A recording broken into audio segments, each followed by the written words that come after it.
Often, as I've marched and demonstrated for peace, I have been verbally assaulted, accused of being un-American, unpatriotic, even treasonous, by those who carried American flags, sang inspiring hymns, and boisterously and stridently asserted their patriotism, love of country, and support for the troops through bullhorns.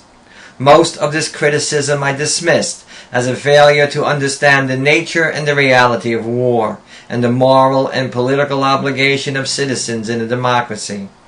I was confident in my patriotism, my love of America, and my concern and support for the troops. I had, after all, served honorably as a motivated United States Marine Corps officer in Vietnam. But when this disparagement and denunciation began coming from fellow veterans, I became disquieted and felt the need to seriously ponder the possibility that perhaps I had gone astray, violating some sacred trust or bond.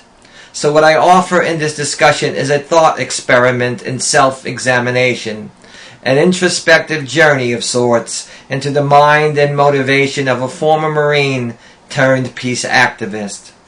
Perhaps my first realization in this exercise was that I allow at least the possibility that war, under very specific circumstances not easily or often met, may be just, moral, and necessary.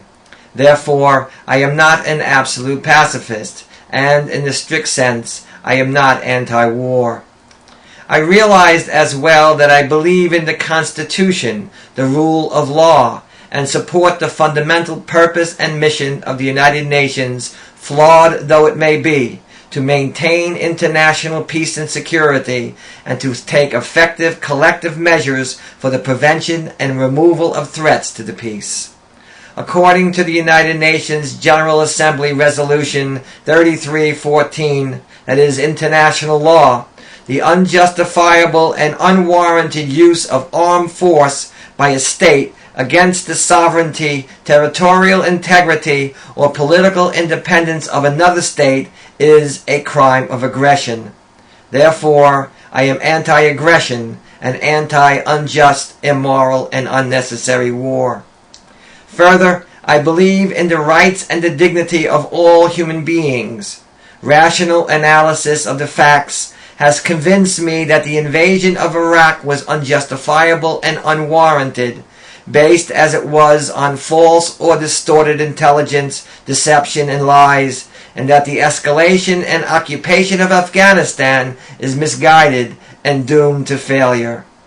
My personal experience in war have led me to conclude that the morally tragic and legally reprehensible incidents, such as have occurred at Guantanamo Bay and in Abu Ghraib, Haditha, Fallujah, and elsewhere in Iraq and Afghanistan, were not the anomalous actions of a few aberrant individuals.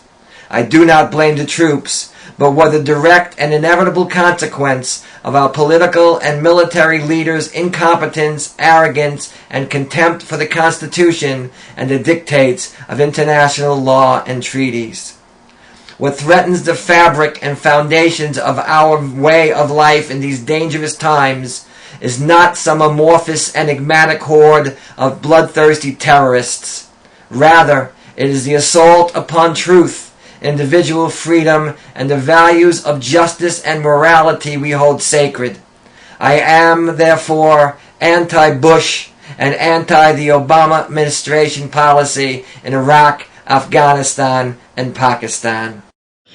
The United Nations concluded in 1999 that Saddam Hussein had biological weapons sufficient to produce over 25,000 liters of anthrax,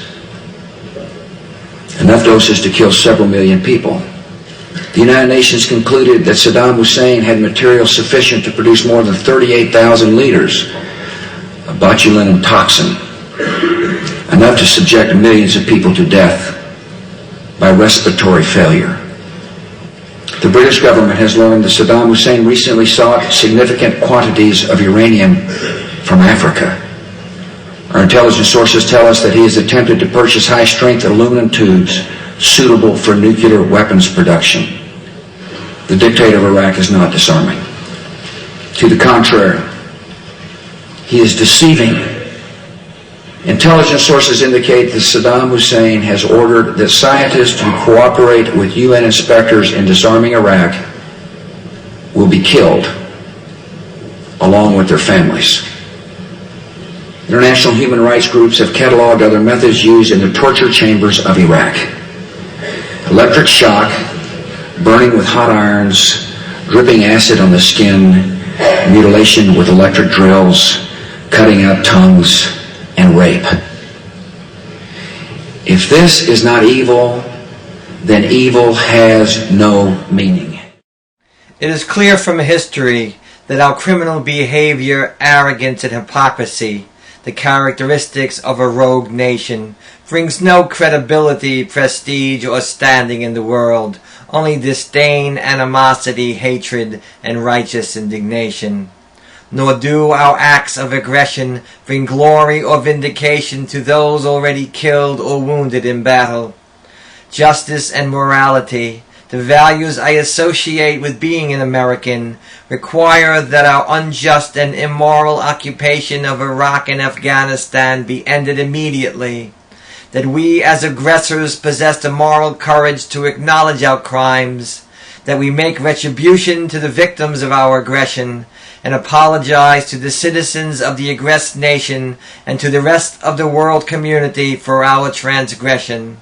I am anti-rogue nation. As we and our coalition partners are doing in Afghanistan, we will bring to the Iraqi people food and medicines and supplies and freedom.